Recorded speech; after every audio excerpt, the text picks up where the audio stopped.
temperatures. You get the beach, you get the valley, then you get the desert. I didn't see the sun all weekend. Everybody's That's like, so crazy. It's nuts. Like it looked like Seattle the whole weekend, which, by the way, I prefer. I've told you. Yeah. I don't love heat. And so, I like the heat. I got accustomed to it in Miami, so I like it. You like it. It got to a point this winter. I mean, we were complaining about it. We had so much rain. It just poured. Yes. So we lived in two different cities this weekend, apparently, from the life experience. So one of the stories that happened, the free agency thing in the NBA is over, and now the players are holding press conferences, and Anthony Davis held a press conference for the Lakers. You know, and I was thinking about this. My daughter just got back. We sent her on a leadership council thing with college students for 5 weeks in Cape Town, South Africa. And she's been to Italy. Her mom's Italian, so she's been to Italy before, and she loves to travel. In our family, she's like the adventure, bungee jump, skydive, that kind of stuff, right? That's what she likes to do. And she went to Cape Town, and she's like, "Oh, this is way prettier than Italy." And it's not the first person I've met. I've met probably a half dozen people in my life who are like, you know, everybody goes to Italy and sees Italy, but you got to go to Cape Town. You cannot believe how beautiful Cape Town is. And so the last month I've been fiddling around with all this stuff and looking at all Cape Town pictures, and she brought a book home. And the difference is you've just seen a lot of Italy. It's been in movies. We talk about Italy, Italian food, Italian culture in America. We see it all the time. We talk about it all the time. It's the easiest place to get to if you live in the Eastern Seaboard. You know, it's a 6-7 hour flight, right? And so that reminds me of Anthony Davis. He's the best player in American sports you haven't seen. Nobody really knows. 95% of fans have never seen him. Oh, you see him in an all-star game? Oh, please. Nobody plays defense. Pelicans ratings in New Orleans were atrocious, and nobody puts them on national TV. And you can say you watched that Portland series, but you probably didn't, because I looked at the ratings of that series this morning, and they weren't huge. The bottom line is this happens from time to time. We have a guy in baseball named Mike Trout. There was a wide receiver in Detroit named Calvin Johnson, who I contend is the first or second most talented wide receiver in the NFL, but he didn't go to playoff games a lot, and he didn't go to Super Bowls. And Anthony Davis is an unbelievable player. He's 26 years old. The scouts I talk to think this will be the first or second year of his prime. He is top 3 in blocks and top 8 in rebounding and the best free throw shooting big and the best defender of the pick and roll. He's got a very laid-back personality like Calvin Johnson and Mike Trout, and because of that, you just don't know much about him. By the way, you never watched Gronk play at the University of Arizona. If he'd have played at the University of Miami or Alabama or Texas or Oklahoma, you'd have known Gronk. But he played at a basketball school, the University of Arizona. And then he went to New England, and you're like, oh, Gronk's amazing. What if Arizona to Jacksonville was his route? No Super Bowls, no Thursday Night Football. You don't see him on national TV, no Monday Night Football, maybe not even Pro Bowls. What's the difference with Gronk? He's buried. You don't see him. And so I think Anthony Davis is a fascinating player. I can't wait to watch him play. He's got a very laid-back personality. He's the best big in the game. He does more good things than any big in the game. Most believe within a year he will be the best player on the Lakers playing with LeBron James. He talked a little bit about this weekend about sort of the empowerment of players, about moving from team to team, and here was his thoughts.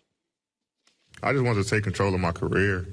You know, it was always, you know, people kind of telling me, no, we need to do this, we need to do that, you need to do this. And I just kind of like go with it. You know, I was, you know, young, and I was like, okay, you know, I feel like this person has the best interest for me, whatever. And then as I start getting older, start getting more experience, I'm like, I don't want to do that. You know, I want to do it this way. By the way, he averaged 25, 26 a game. Again, most believe he's just now going into his prime. Won't be able to be double-teamed because of LeBron James and because the Lakers have enough good shooters. So this happens from time to time where we have a great player, and this kid's going to be a 27-point-a-game player, top 3 in blocks, top 5 in rebounds, best free throw shooting big in the game, never have to take him out, unbelievable defender, maybe the best defensive player in the NBA. And most of you haven't watched him. You say you do. You've watched YouTube highlights. You're not watching Pelicans games. They're not watching them in New Orleans. We got the playoffs one time. So it's going to be kind of I kind of feel like, oh, I got to watch Anthony Davis play now. By the way, Joel Embiid, like Italy over Cape Town, Joel Embiid doesn't stop talking. He plays for a good team, the Sixers. You get that early TV game with the Sixers last year because LeBron's now in the West. I've seen a ton of Joel Embiid. I've seen him play 100 times. How many Anthony Davis games have I watched in all these years? And he's the best young player at his position in the NBA. He's mostly no big, massive, scary injury history. He's had nagging injuries, free throws, blocks, defense, pick and roll. Does it all. Can't wait to watch him play. So Charles Barkley was talking this weekend. And last week, it's just kind of a crazy story. Russell Westbrook gets traded, obviously, to the Houston Rockets. I don't think it's going to work, at least long term. You can make any relationship work initially. There's the new, fresh car smell of any relationship, and it works. But Charles Barkley was talking about the biggest issue with Westbrook playing with James Harden. About 2 or 3 years ago, I suggested that Russell Westbrook switched to the 2 position. I think that's the only way this thing can work. But Russell's got to buy into being the 2 guard and not try to be the point guard, because the ball's going to be in James' hands a lot.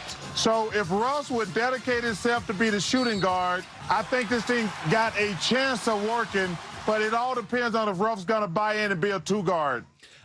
This is exactly right. Charles is right. James Harden is going to control the ball because James Harden is the better player. James Harden averages 35 a game. James Harden, this is his city and his team and his franchise and his offense. He's not changing, nor should he. Kobe in his prime, when Shaq left, that was Kobe's team. It was up to Pau Gasol to figure out, and Pau was an all-star, how you going to play with Kobe. James Harden analytically is the best player in the NBA offensively. Annoying to watch, drives you nuts. He's not changing. This is his franchise, his offense, his team, and his city. And he ran Chris Paul out of town. So that's the first thing. Second thing is Westbrook's game is his game. He's not a pure shooter. But one of the things I hear talked about a lot, and I can only speak for men. I will not speak for women. I will just speak for how guys' brains work. If you're the best in the world at something, and you have a rigid personality, you will not get flexible. This is not a basketball question. It's a personality question. Let me ask everybody watching. Anybody in your life rigid?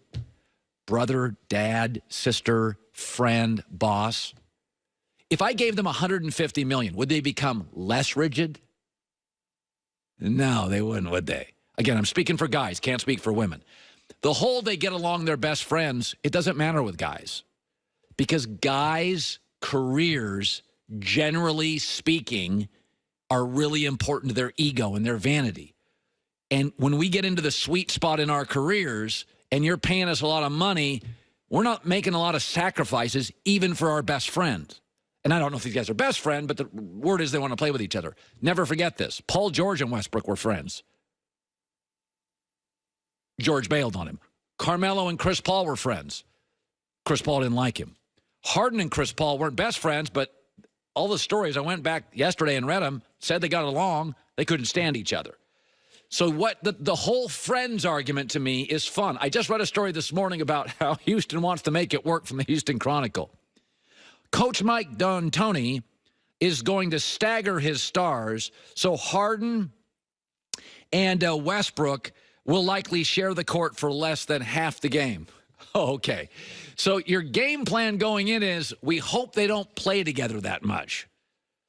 It also says later in this story, this is all going to require Harden to be agreeable to being off the ball more often. He is not going to allow his game, 36 a game, to change dramatically. His team, his offense, his city, his ego, his check. He's not...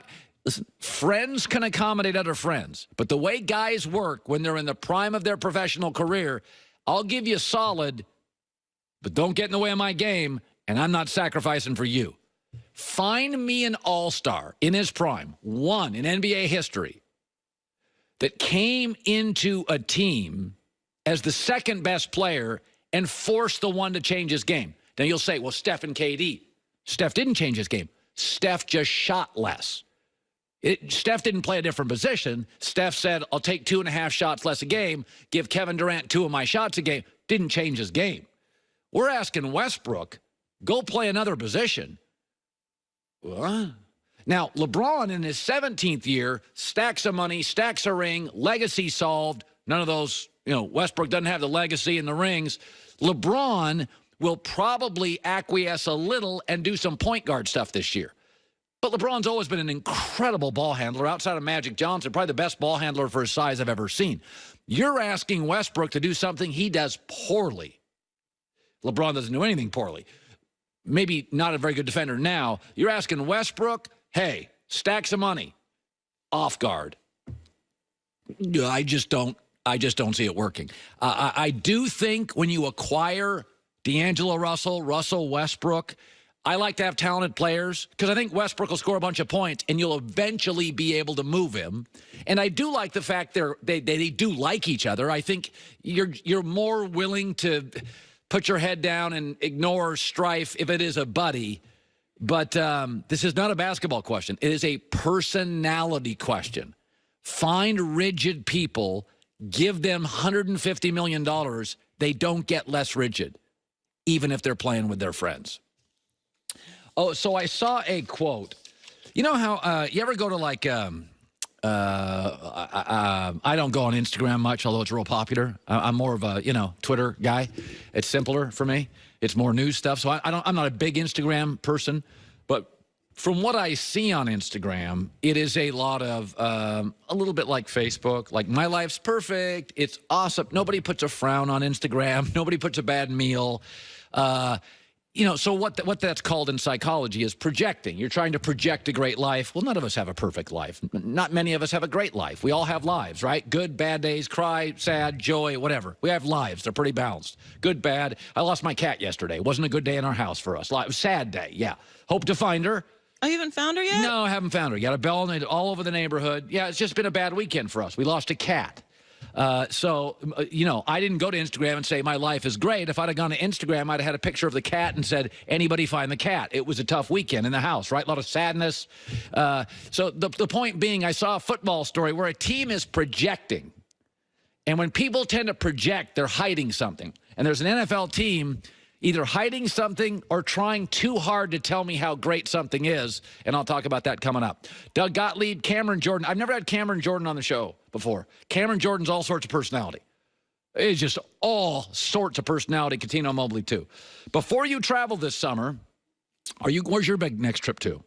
Not planned yet. We don't have too much summer left for big trips. That's right. Away travel and away luggage. Joy has away luggage? Yes. I have away luggage. It's a Newport, California-based company, and it's absolutely unbelievable. It's just as thoughtful as luggage can be. Every suitcase has a hidden removable laundry bag, separates dirty and clean clothes. It's got a TSA-approved lock. Everything's safe. 4 spinner wheels. It's quiet. The carry-on, perfectly sized, fits in the overhead, and you can order their